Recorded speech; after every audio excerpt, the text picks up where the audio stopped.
So Jamie's with us here tonight. She's a volunteer New York State licensed wildlife rehabilitator and a federal migratory bird sub-permittee. I'm sure she'll explain that.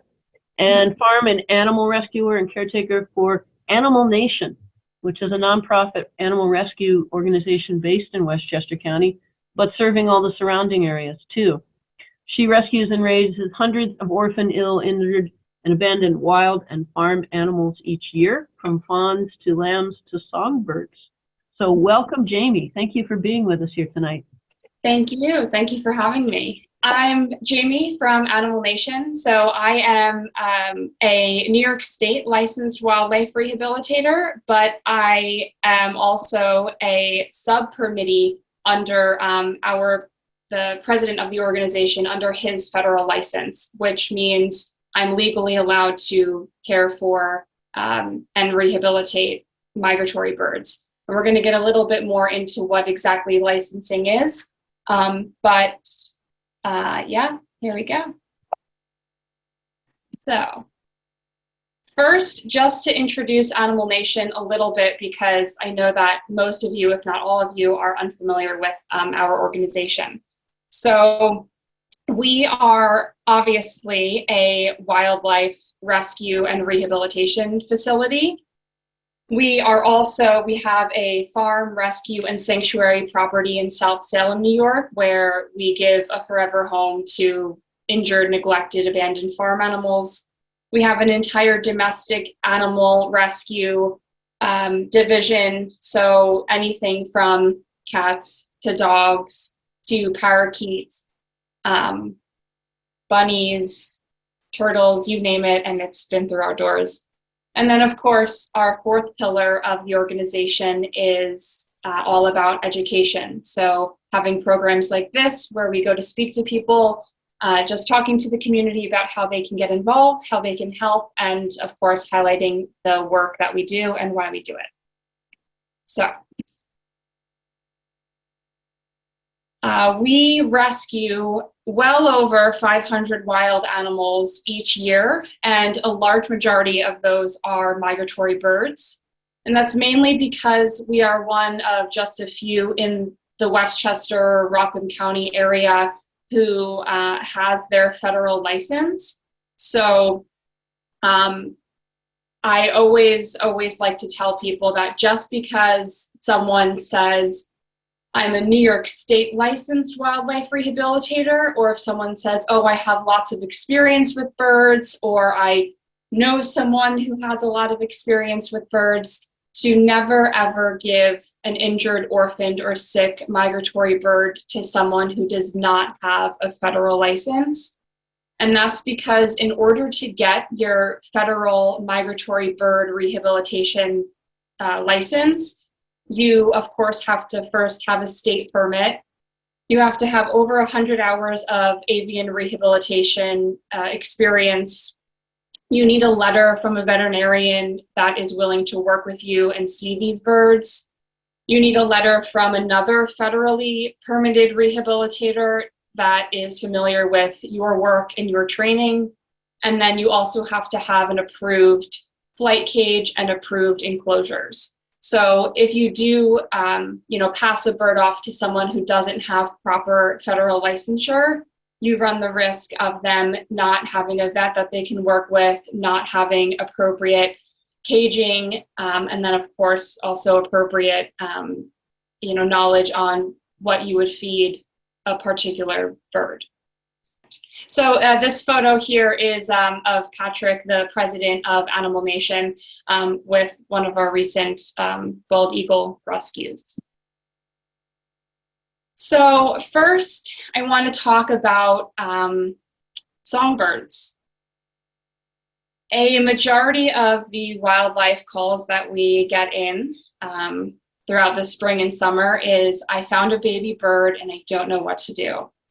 And the first step in deciding and figuring out if a bird needs your help is defining what stage of life that bird is in. So as I'm sure you all are familiar, the first two stages would be hatchling and nestling. So the answer to this question and to all the calls that come in is yes, this bird always needs help. If they are a hatchling or a nestling that's on the ground, on the sidewalk, in the middle of the forest, wherever you find them, yes, they need help. However, the help that you give will depend on a few things. So, if you find a hatchling or nestling who has fallen out of the nest, the best thing to do first is try to locate the nest that they fell from. Because the best chance of a hatchling and a nestling surviving is being raised by their mom. As best as we can educate ourselves and try to mimic diet to a T, nothing, of course, comes close to being raised by the mother.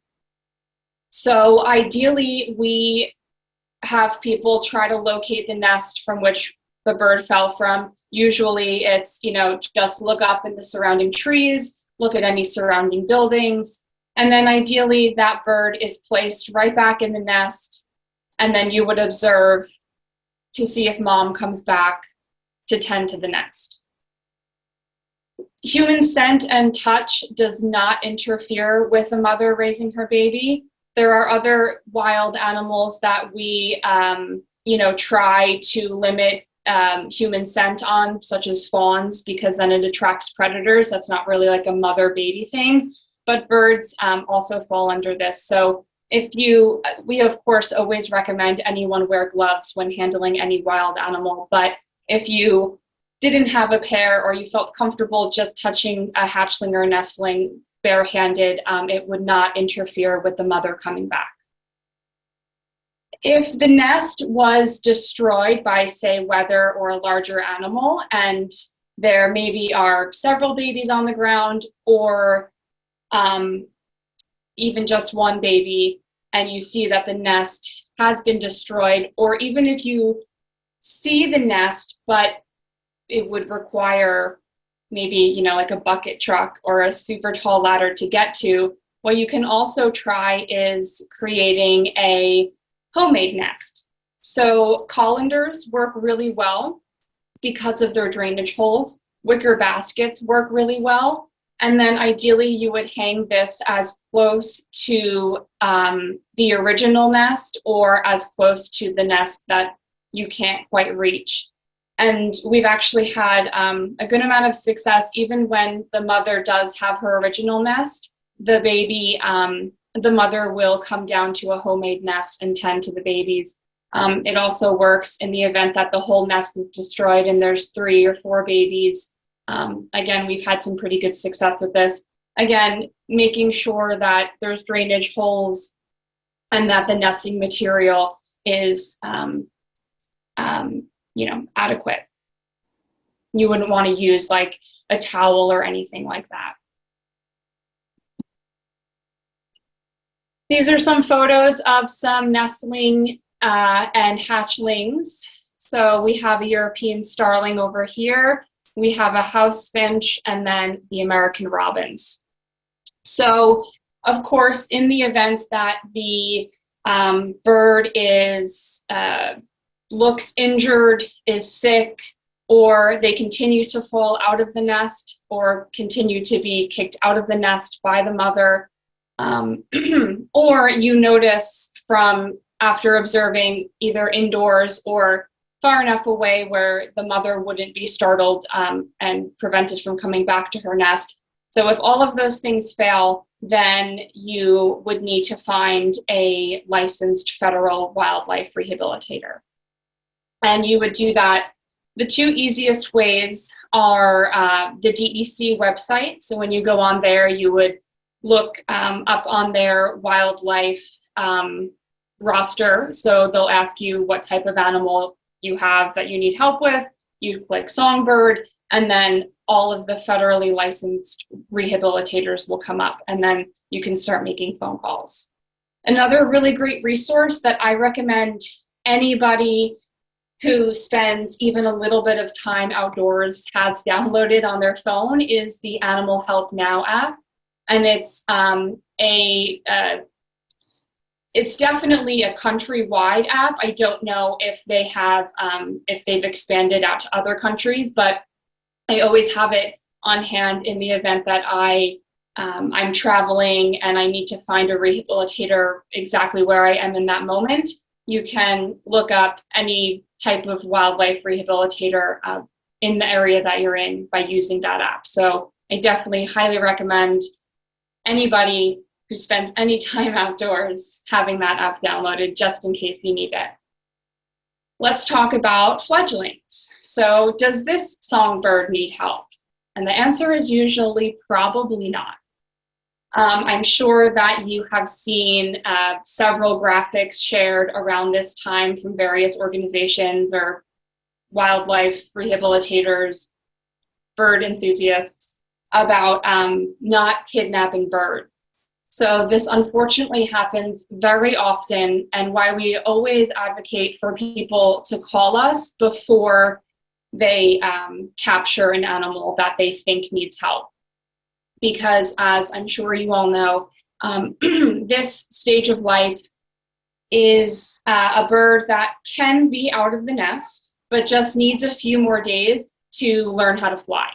So if you were to observe, you would see the parents coming by, feeding the juvenile, sometimes scooting him a little bit further underneath the bush to stay out of the open.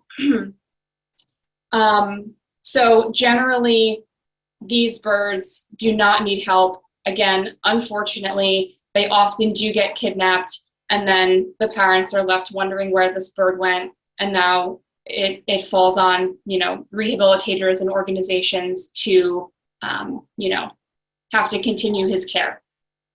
Of course, if the fledgling looks injured, sick, or you've been observing from a distance for an extended period of time and notice that nobody is tending to the bird, then you would, of course, call a licensed federal wildlife rehabilitator using one of those two options. Let's talk a little bit about how exactly you might transport a bird that does need to go to a wildlife rehabilitator. So something such as a box. I usually, obviously, because of the work I do with wildlife, my car is always fully stocked with everything you could ever possibly imagine to rescue an animal with. But I do always, again, advocate people to at least have a shoebox, a cardboard box. Paper bags are also something that's like really small. It can just fold right into your glove compartment and makes a decent transport vehicle for the bird. Even I've used in a pinch when I didn't have anything in my car, a reusable shopping bag. You can do that and just, make sure that you roll up and secure the top. You would want to keep that bird dark, quiet, warm. Natural nesting material, again, is always best, even just for transport. Paper towel or some sort of blanket or fleece that does not have loops like how towels generally have, because bird, toes are so tiny. If one foot gets caught into that loop, they make a tumble or a roll or a movement, then that restricts. And we have had, birds come in where they end up losing a toe. Even worse, sometimes they could lose a foot because of getting caught up in the loops of towels. And then, of course, the biggest thing that you'll hear rehabilitators say, and it's there are so many reasons for this, but with birds especially, is absolutely no food and absolutely no water. People think that just because there's an injured bird automatically means that they're starving or dehydrated. And of course, sometimes that is the case. However, the general public doesn't understand the anatomy of a bird's mouth and how close the esophagus is to the trachea. So if you put even an eyedropper or any type of syringe, even the tiniest bit of water getting into the trachea of a bird could absolutely kill it. So we always say no food, no water, for many different reasons, but especially with birds, I always like to mention that so that they know it's not just for any old reason, but there is a really important purpose to that.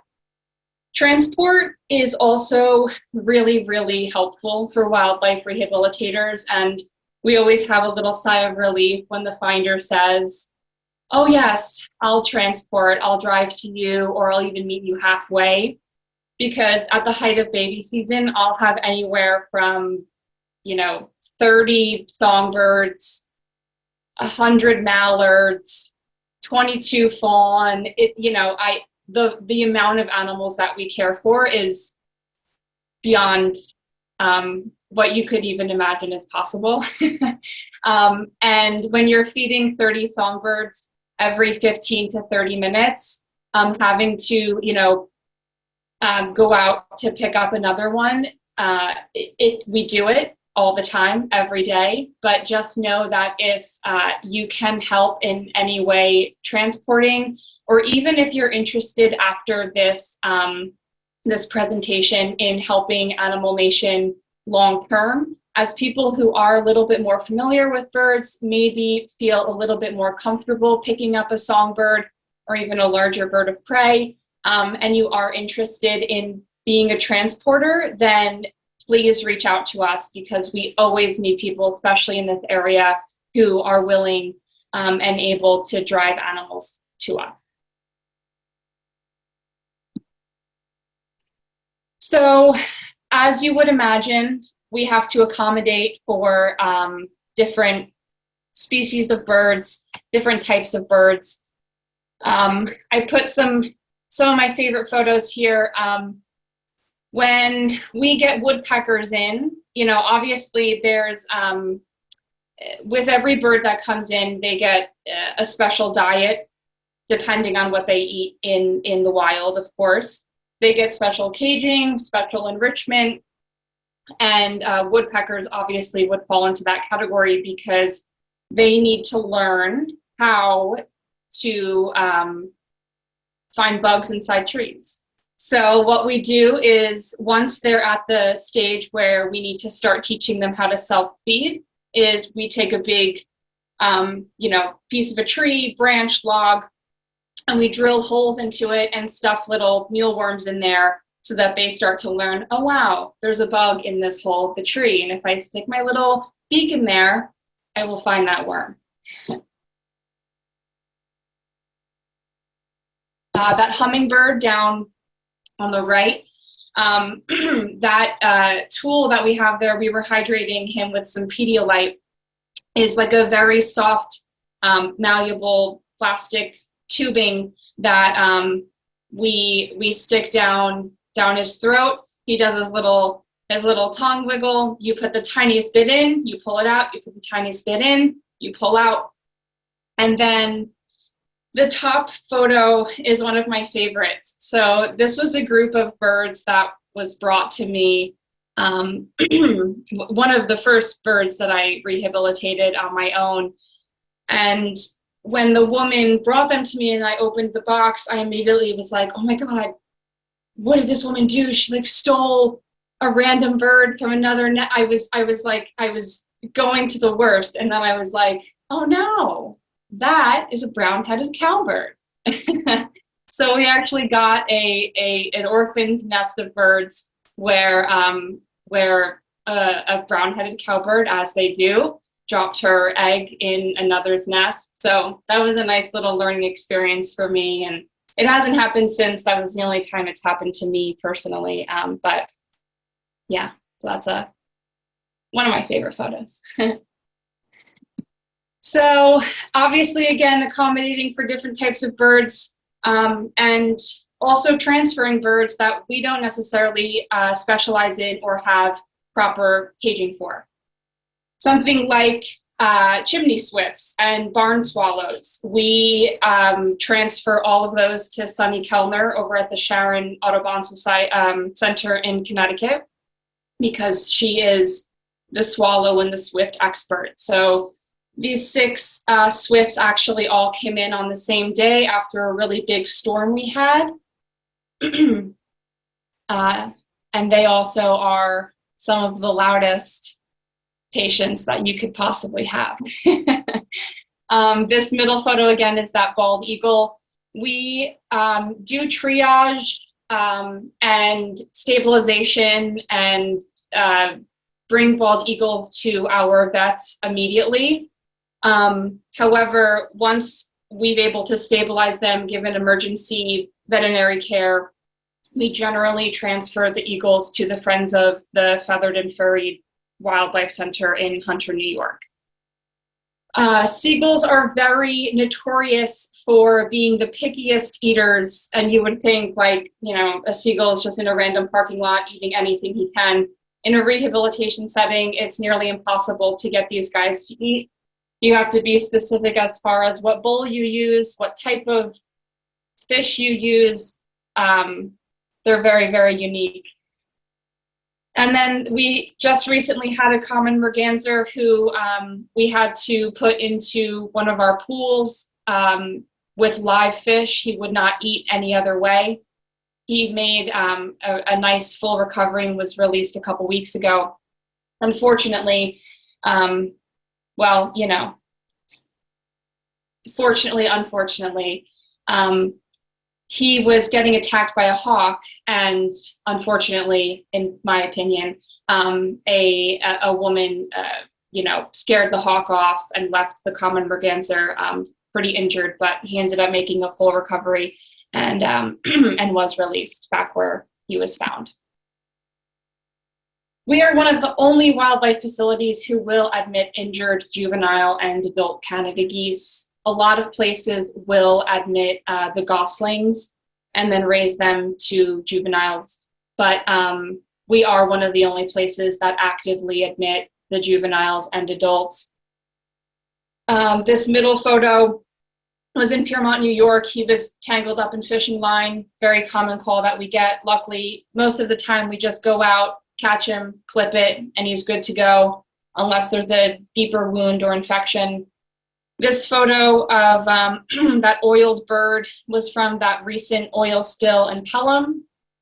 And then down at the bottom, this poor goose was trampled over by cyclists who decided to just not stop as a bunch of geese were crossing. He unfortunately had to be euthanized because that wing injury, as you can see, was far too severe to be rehabilitated. So that was a sad one. Last year, we released over 100 mallards and wood ducks. Oh, and I also didn't mention before, but any duckling or any gosling that is found on their own always 100% needs help. Some wildlife you can reunite, goslings and ducklings you can't. I have a wood duck and a mallard duck because, again, I'm sure most of you know, but it's a fun way to tell the two apart. The easiest way when they come in as ducklings and they look pretty similar is the wood ducks, which is the first photo. That black line goes from the back of the head to the eye, and in a mallard it goes back of the head, eye, and then bill. So if you ever find a duckling and you need to make a phone call, you can accurately tell them what type of duckling you have. We don't get as many adult mallards or wood ducks, but it does occasionally happen. But the mallard and wood ducklings are a big population in our spring and summer season. Trying to go a little quicker. I could talk about this forever, but I know you guys have a tight time frame here. So knowing when birds of prey need help is a little bit more obvious than songbirds, because obviously if you see a hawk or an owl down and you walk up to them and they don't move or they don't fly off, obviously that bird needs help. This owl on the left was stuck in a lawn game. That's what you see down there on the exam table. This middle hawk had a fractured femur. He's actually currently in our care right now, and I'll show you his X-ray in a little bit. And then this hawk unfortunately passed away of secondary poisoning. So another PSA, please, please let all of your friends and family and community members know that poisoning rats and mice in your backyard unfortunately leads to a very large number of birds of prey dying in our care, because by the time we get them, the rodenticide is gone too far in their bodies. So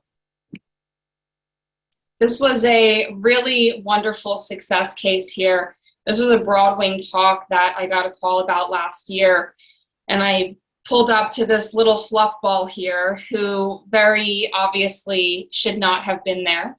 How he fell or why he fell, we're not quite sure. But once I got up to him and picked him up, it was immediately apparent that he had some sort of leg injury. It ended up being a fracture. And then also noticed that he had fly strike. So if you ever see this on any bird that you find out in the wild, or any animal, of course, that is an immediate cause of needs medical attention right away, because that turns into maggots, and maggots are not a fun time. So then this little broad-winged hawk was put in a cast on his left leg here. And this is also a great little slide to show you all the different size caging that we have our patients go through. So you can see when he first came in and needs to be on some sort of cage rest, he only gets a small branch in a very contained, smaller cage. And then you can see once the cast came off, a few weeks later, we moved him into a bigger enclosure where he has different size branches, different height branches. So now he can start to do some physical therapy with that leg and get it stronger by jumping up, jumping down, gripping different heights and lengths. And then this was him in our larger flight enclosure.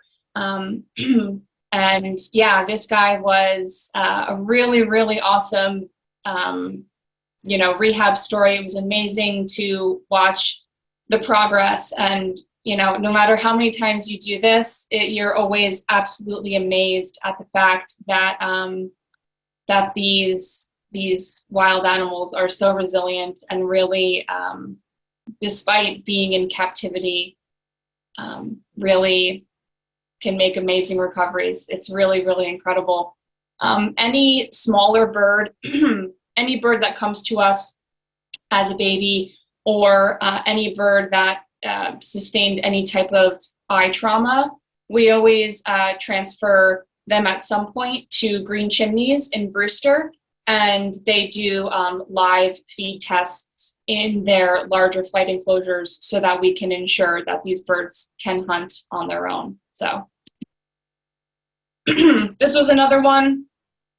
When I first got this picture sent to me on the left, I was like, oh boy, I don't think he's even going to make it to transport. He suffered horrible head trauma from a window strike.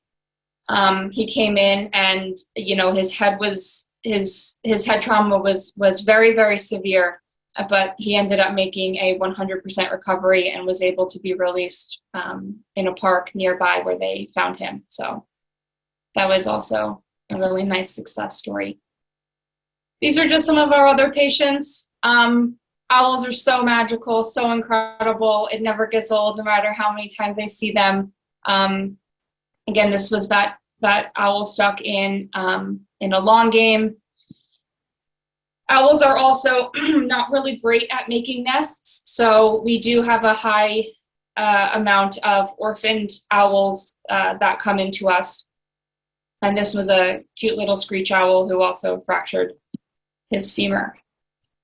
Our partnerships with our veterinarians are huge, and it makes all the difference in the ability to do what we do, but also the ability to take animals in who are more severely injured than maybe what most wildlife centers or even individual rehabbers can handle. So on the left here, you see an external fixator, which was placed into the femur of that hawk that I showed you earlier. That was done by Dr. Chapnick. He's an orthopedic veterinarian and does all of our external fixators for our birds. He's done it for groundhogs, for fawns. So he is our go-to when we have a severe orthopedic situation going on. We also have amazing success with these external fixators. So really excited for that hawk to recover and eventually get back out. This middle photo here is at the veterinary eye specialist in Thornwood. This was a barred owl who had a detached retina from such a severe, brain injury, traumatic brain injury. We ended up removing that eye, and he was, believe it or not, made a full recovery, was able to hunt completely and fully on his own, and he was released over the weekend after being in our care since December 3rd. And then this last photo here was a wild turkey who was hit by a car, and the whole side and underbelly was just a really large open wound. And Dr. Justin Nowojeski in Brewster, New York, was able to repair that wound for us. And then also, one last PSA. I would love for you all to keep your eyes out for domestic pigeons and doves out in the wild, and always give us a call if you find one on the ground. This first photo here was of a hoarding case that we interfered with. I put it there so that you can see all the different types of domestic pigeons and doves that unfortunately get released or put out in the wild irresponsibly after they've been raised in captivity and don't know how to forage for food themselves. This second bird was one that was clearly released at a gender reveal. People will find every and any way to exploit these beings, which is always a heartbreak. But as avid bird watchers and bird lovers, please keep your eye out for domestic pigeons and doves. And if you do ever see one down, that means that they are dehydrated, exhausted, starving, and absolutely need help. And we are one of the only places who do give those birds the support and refuge that they need. Why is this work important? It's pretty self-explanatory, and I want to save some time for questions and such. So I can also share this entire PDF so that you have all the information for yourselves. You could read through this a little bit more. And then, of course, we are a nonprofit organization that is fully funded by donors. So we don't get any state or federal funding.